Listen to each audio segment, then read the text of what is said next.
Good morning guys, कैसे हैं आप लोग। Welcome to your channel price study. मैं आज फिर हाजिर हूँ एक और वीडियो के साथ, और इस वीडियो में हम कवर करेंगे 18 जून के करंट अफेयर्स। शुरू करते हैं हमारे पहले क्वेश्चन के साथ। मुहम्मद काली बिल गाजी ने अपने पद से त्यागपत्र दे दिया है, वो किस देश के प्रधानमंत्री थे? तो ये किर्गिस्तान के प्रधानमंत्री थे, जिन्होंने हाल ही में अपने पद से इस्तीफ़ा दे दिया है। तो गाइस हमारा करेक्ट ऑप्शन है ऑप्शन सी, किर्गिस्तान। तो गाइस अगर बात की जाए कजाकिस्तान की, तो कजाकिस्तान की राजधानी है नूर सुल्तान, और वहाँ की करेंसी है रेंगे, और वहाँ के राष्ट्रपति हैं कासिम जोमात टोकायेव। और अगर तुर्कमेनिस्तान की बात करें तो यहाँ की राजधानी है अशगाबत, मुद्रा है तुर्कमेन नया माना, और राष्ट्रपति हैं गुरबागुले। तो गाइस बढ़ते हैं हमारे नेक्स्ट क्वेश्चन की ओर। हमारा सेकंड क्वेश्चन है, किस भारतीय संगठन ने मल्टी लोकेशन सेटलमेंट की सुविधा शुरू की है?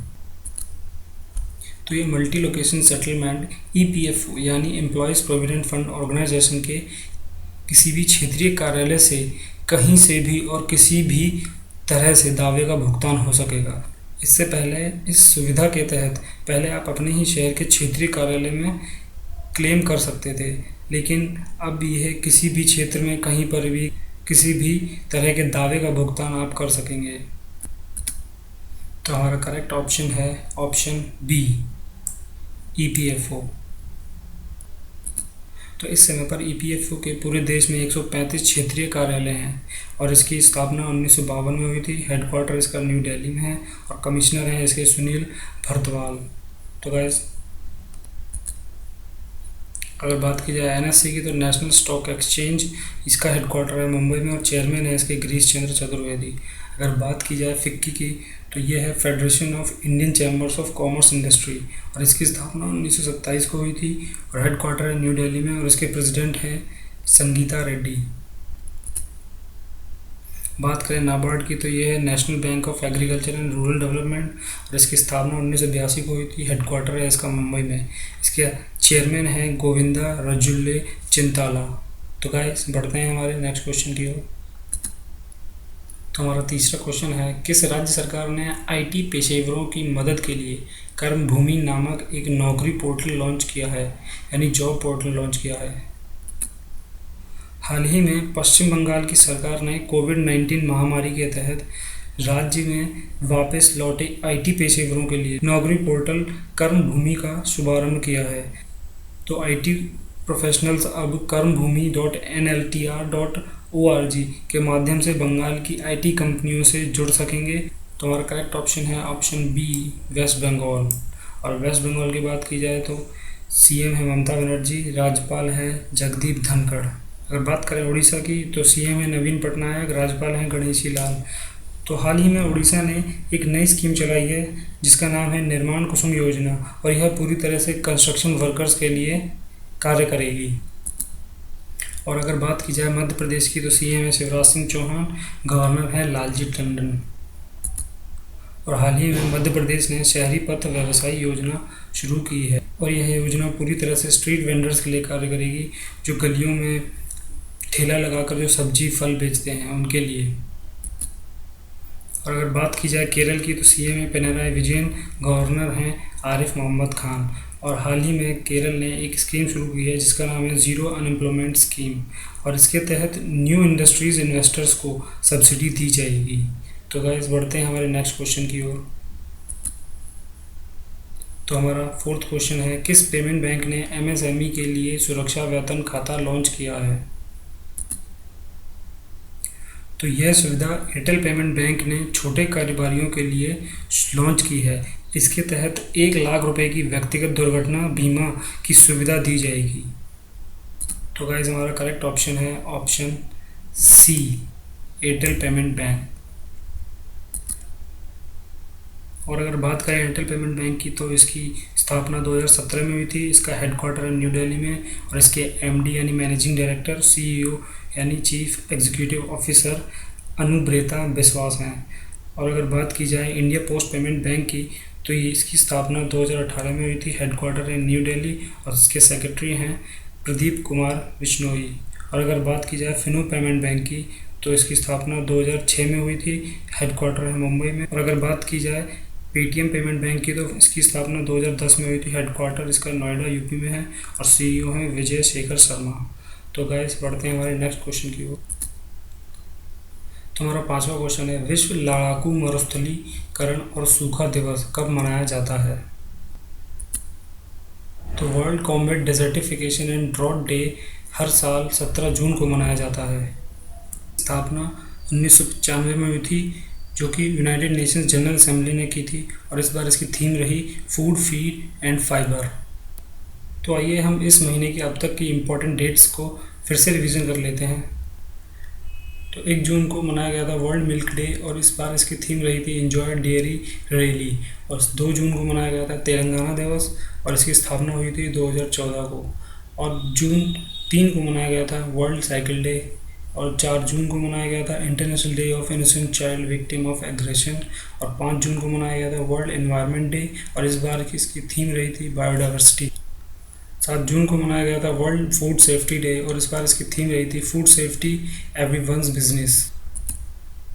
और 8 जून को मनाया गया था वर्ल्ड ब्रेन ट्यूमर डे, और 8 जून को ही वर्ल्ड ओशियन डे भी मनाया गया था, जिसकी थीम रही थी innovation for a sustainable ocean. और 12 जून को मनाया गया था world day against child labour, और 14 जून को मनाया गया था वर्ल्ड डोनर डे, और 15 जून को मनाया गया था वर्ल्ड विंड डे, और 15 जून को ही मनाया गया था world Elder abuse awareness day, जिसकी थीम रही थी लिफ्टिंग अप वॉइसेस। और 16 जून को हमने कल ही पढ़ा था international day of family remittances मनाया गया था। तो गाइस बढ़ते हैं हमारे नेक्स्ट क्वेश्चन।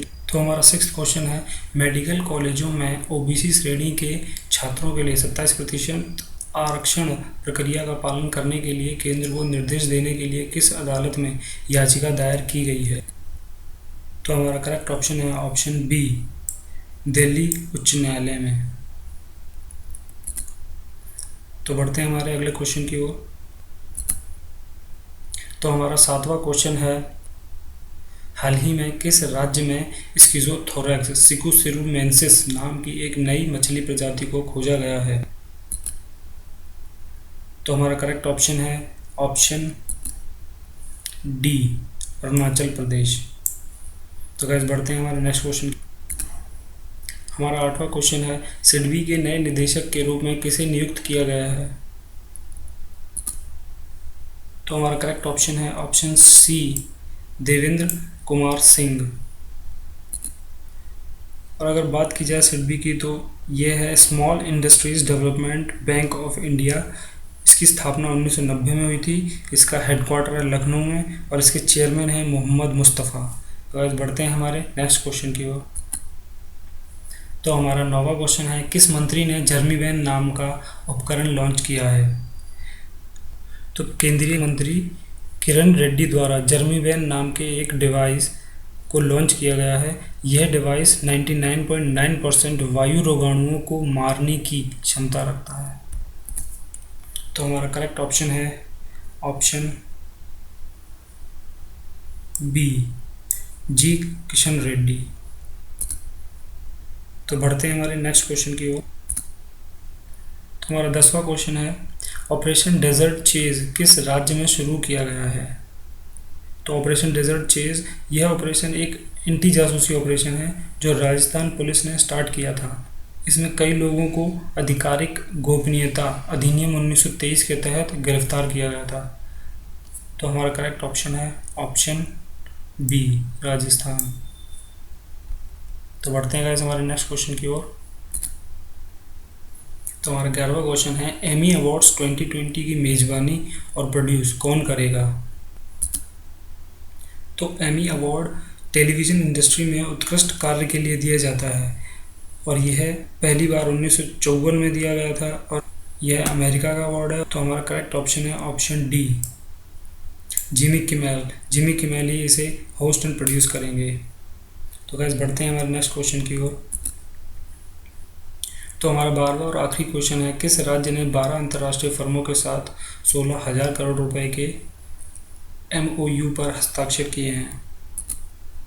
तो हाल ही में भारत सरकार ने 3 चीनी कंपनियों सहित 12 अंतर्राष्ट्रीय फर्मों के साथ मिलकर 16,000 करोड़ रुपए के समझौता ज्ञापन पर हस्ताक्षर किए हैं। तो अकेले ही इन तीनों चीनी कंपनियों का निवेश 5,000 करोड़ रुपए है। तो गाइस हमारा करेक्ट ऑप्शन है ऑप्शन डी, महाराष्ट्र। अगर महाराष्ट्र की बात की जाए तो सीएम है उद्धव ठाकरे, गवर्नर हैं भगत सिंह कोश्यारी। तो गाइस बढ़ते हैं हमारे क्विज क्वेश्चंस की ओर। तो हमारा कल का क्विज क्वेश्चन था, Bollywood actor Sushant Singh Rajput passed away on June 14, which among the following is his unreleased film. तो गाइस हमारा करेक्ट ऑप्शन था ऑप्शन बी, दिल बेचारा।